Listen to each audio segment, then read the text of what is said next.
Hai, balik lagi dengan gue Bayu Tabusala di Ekonom Pemalas. Kali ini gue mau bahas soal apa yang kami ketahui, tanda kutip, yang retail nggak ketahui. Jadi gue nggak ngomong gue sebagai institusi, tapi selama gue bekerja di institusi, akhirnya gue mengerti beberapa hal yang mungkin menurut gue retail salah mengerti. Sehingga apaan gue tiap kali gue buka Stockbit atau gue buka forum yang lain dan segala macem, uh, gue cenderung ketawa melihat bahwa wah bandar lagi akumulasi menggunakan ini dan itu gitu.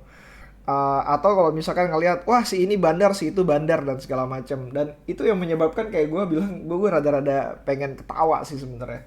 uh, gue nggak ngerti seberapa reliable cara penggunaan hal tersebut karena memang gue tidak mendalaminya, tapi yang gue akan share sekarang adalah apa yang lu gak ketahuin tentang pasar modal di Indonesia, apalagi mengenai institusi. Jadi gue udah rangkum kurang lebih ada 4.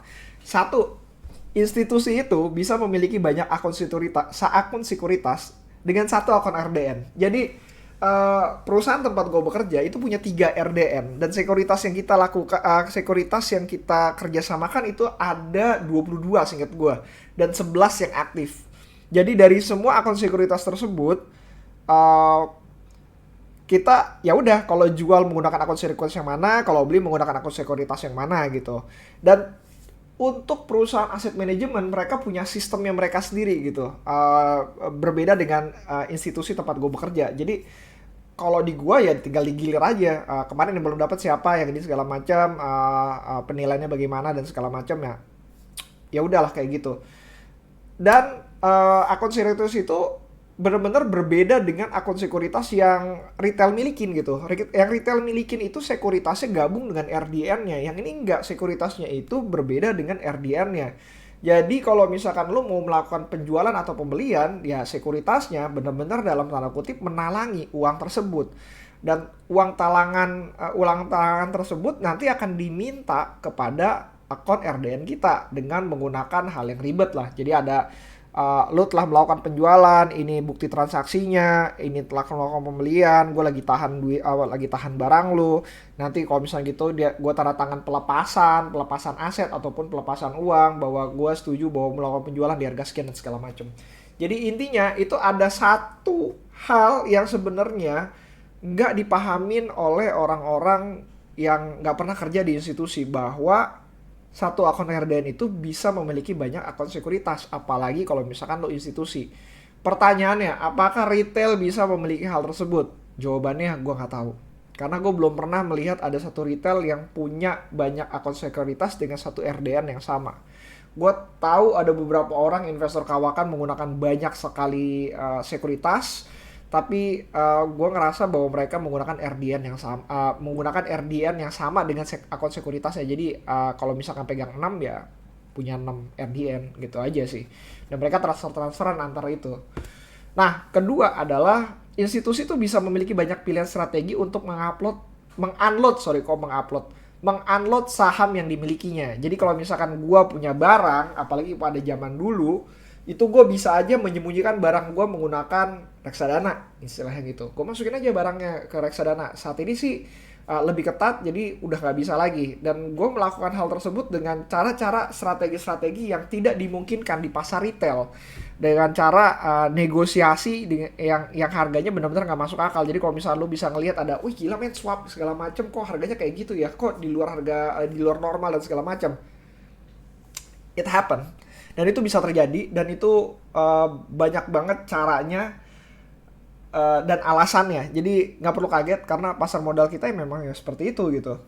Kalau misalnya pasar modalnya US ya jauh lebih volatile lagi, jauh lebih banyak caranya, dan segini aja ini sudah banyak banget hal-hal yang nggak bisa dilakukan di pasar luar negeri gitu.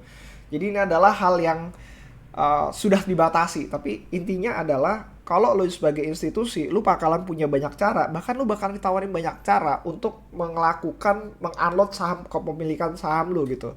Swap saham, ditawarin reksadana, terus bisa repo, lo bisa melakukan hal yang lain dan segala macam. Intinya akan ada banyak strategi. Yang butuh lo lakukan adalah calling sekuritas lo, gue mau melakukan hal ini, nanti sekuritas lo akan memberikan apa yang bisa mereka lakukan. Kalau nggak bisa sekuritas, aset manajemen. Intinya seperti itu. Yang ketiga, broker kamu, pemegang saham itu bisa ngelihat transaksi yang kamu lakukan, isinya apa aja. Jadi mereka punya informasi mengenai aset lu ada di mana aja, di saham apa aja, dan transaksi apa aja yang terakhir lu lakukan. Apalagi sebagai pemegang akun lo. Jadi kalau misalkan lu ngecek di akun sekuritas lu bakalan ngelihat akun sekuritas lu itu yang CS-nya atau pemegang akunnya siapa namanya gitu. Di akun gue ya pasti ada namanya gitu. Nah, orang tersebut itu bisa melihat semua akun yang dia manage. Jadi dia bisa ngelihat bahwa ya isinya apa aja, kapan transaksinya, bagaimana cara transaksinya, dan segala macam. Intinya bisa seperti itu. Nah, kenapa gue kasih tahu ini menyatakan bahwa gue nggak ngerti, gue jujur ya gue nggak tahu di sekuritas apakah mereka bisa boleh dan bisa bertransaksi dengan akun yang mereka sendiri ataukah mereka melakukan dengan third party. Tapi intinya adalah beberapa investor kawakan itu sebenarnya kalau misalkan lo lihat ya, maksudnya ya mereka bisa membeli informasi ini dari sekuritas. Gue nggak tahu apakah mereka menjual atau enggak, tapi untuk beberapa sekuritas yang nggak bagus, mungkin aja mereka bisa menjual informasi hal-hal yang kayak gini. Finger cross, gue nggak tahu seberapa ketat institusi kita untuk menahan hal-hal ini bisa terjadi, tapi it happen. Keempat, those who you call bandar. Jadi seseorang yang lo katakan bandar atau institusi yang lo katakan bandar, mereka tuh bisa jadi bukan bandar. Mereka bahkan nggak ngerti kalau misalnya tiba-tiba mereka dibangkan bandar. Lucunya, gue pernah baca di beberapa kesempatan dibaca berita katanya institusi tempat gue bekerja itu dikatakan bandar. Padahal waktu pas kita ngobrol gitu, kapan bandar ya, kita juga berharap kalau misalkan harganya naik. Kalau misalkan harganya naik juga kita bakalan unload kayak gitu. Terus ya kayak beberapa hal seperti aset manajemen bahwa ini udah ada penunggunya bandar yang segala macam. Waktu pas gue tanya sama temen gue, anjrit lu pesan barang ini? Iya pernah sih pesan barang ini, cuman begitu beritanya beredar gue sebenarnya udah unload barangnya gitu. Gue udah unload barangnya karena ya balik lagi, gua sebagai institusi, dalam cerita ini maksudnya dia aset manajemen ini sebagai institusi itu bener-bener nggak bisa cornering, bukan nggak bisa cornering sih, mesti buru-buru. Begitu mereka ngelihat bahwa kesempatan datang untuk masuk, untuk berinvestasi, mereka akan masuk lebih cepat. Masuk lebih cepat ini mengakibatkan mereka beli dengan harga yang sedikit lebih tinggi dibanding seharusnya. Dan begitu harganya mau menyentuh target price mereka akan keluar lebih cepat. Artinya mereka nggak akan mendapatkan keuntungan maksimal. Kenapa? Ya duitnya gede. Kalau misalkan lu manage 1 triliun, keluar masuk satu saham 1 triliun, ya susah.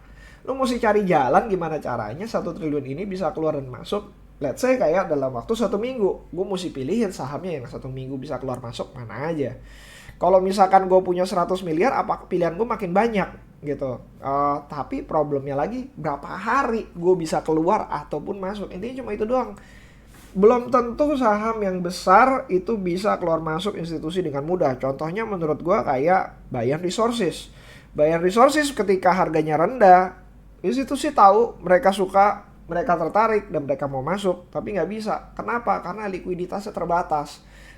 Jelek-jeleknya mereka bisa kelok. Kalau misalkan kelok kayak gimana? Ya balik lagi, gue bisa beli harga lebih mahal, jualnya malah lebih murah gitu dibanding seharusnya. Dengan strategi yang mereka lakukan, risk and rewardnya itu nggak akan sama dengan investor retail pada umumnya. So that's it, 4 hal yang sebenarnya harus lo ketahuin bahwa bagaimana institusi itu bergerak dan bagaimana mereka berpikir sebenarnya akan jauh lebih lebih ketat dibandingkan dari investor retail. So berbangga dirilah sekalian sebagai investor retail. Kalau kalian bisa masuk ke pasar modal Indonesia dengan uang yang kalian milikin, kalian punya banyak privilege di pasar modal Indonesia. Tapi institusi dari manapun negaranya dan segala macam, mereka akan sangat-sangat kesulitan untuk mendapatkan keuntungan. So that's why akan ada banyak investor retail yang bisa menghasilkan keuntungan lebih tinggi dibanding investor manajemen investasi ataupun institusi lainnya, karena mereka nggak punya banyak pilihan. Mereka terpaut oleh peraturan yang ada, dan peraturan tersebut benar-benar ketat. So that's it, itu dari gua untuk kali ini. Kalau misalkan ada pembahasan lain yang pengen kalian tanya, boleh DM gua di Bayu Tabusala, Instagram aja. Kalau misalkan mau email juga bisa di bayutabusala@gmail.com, atau kita bisa diskusi di YouTube gua @ekonompemalas. Terima kasih telah yang sudah subscribe. See you again next time. Bye.